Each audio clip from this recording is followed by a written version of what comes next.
If you ask the question, why are some drugs legal and others illegal? Why are cigarettes and alcohol legal and pharmaceuticals in the middle and these other drugs, marijuana, other ones illegal?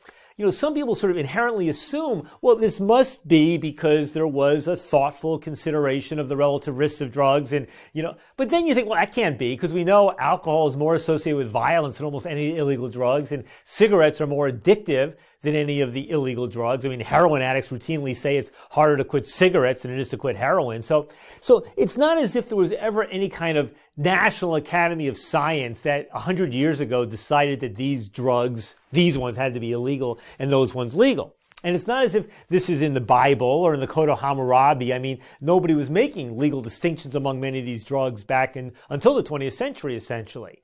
So if you ask how and why this distinction got made, what you realize when you look at the history is it has almost nothing to do with the relative risks of these drugs and almost everything to do with who used and who was perceived to use these drugs, right?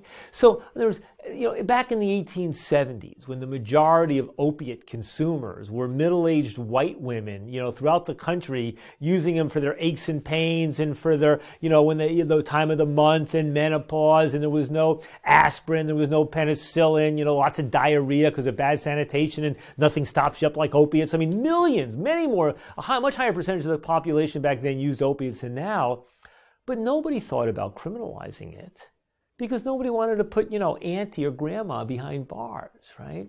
But then when the Chinese start coming to the country in large numbers in the 1870s and 80s and, working on the railroads and working in the mines and working in factories and and then going back home at the end of the night to smoke up a little opium the way they did in the old country, the same way white people were having a couple of whiskeys in the evening. And that's when you got the first opium prohibition laws in Nevada, in California, in the 1870s and 80s, directed at the Chinese minorities. It was all about the fear with what would those Chinamen with their opium do to our precious women, addicting them and seducing them and turning them into sex slaves and all this sort of stuff. The first anti-cocaine laws were in the South in the early part of the 20th century, directed at black men working on the docks, and the fear, what would happen to those black men when they took that white powder up their black noses and forgot their proper place in society, going out. First time anybody ever said that, cops needed a 38 would not bring down a Negro crazed on cocaine. You needed a 45. I mean, the New York Times, the paper of record reporting this stuff as fact back in those days.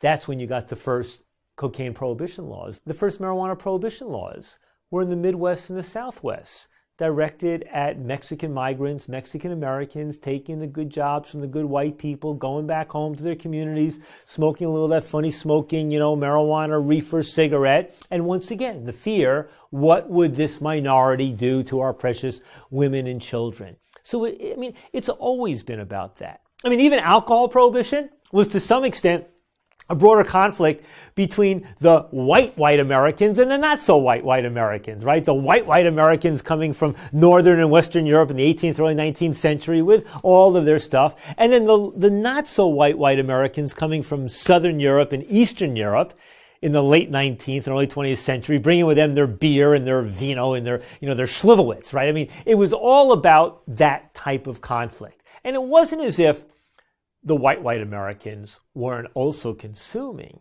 It's just many of them knew that when you criminalize a vice that is engaged in by a huge minority of the population, and you leave it inevitably to the discretion of law enforcement as to how to enforce those laws are not typically going to be enforced against the whiter and wealthier and more affluent or middle-class members of society. Inevitably, those laws will be disproportionately enforced against the poorer and younger and darker-skinned members of society.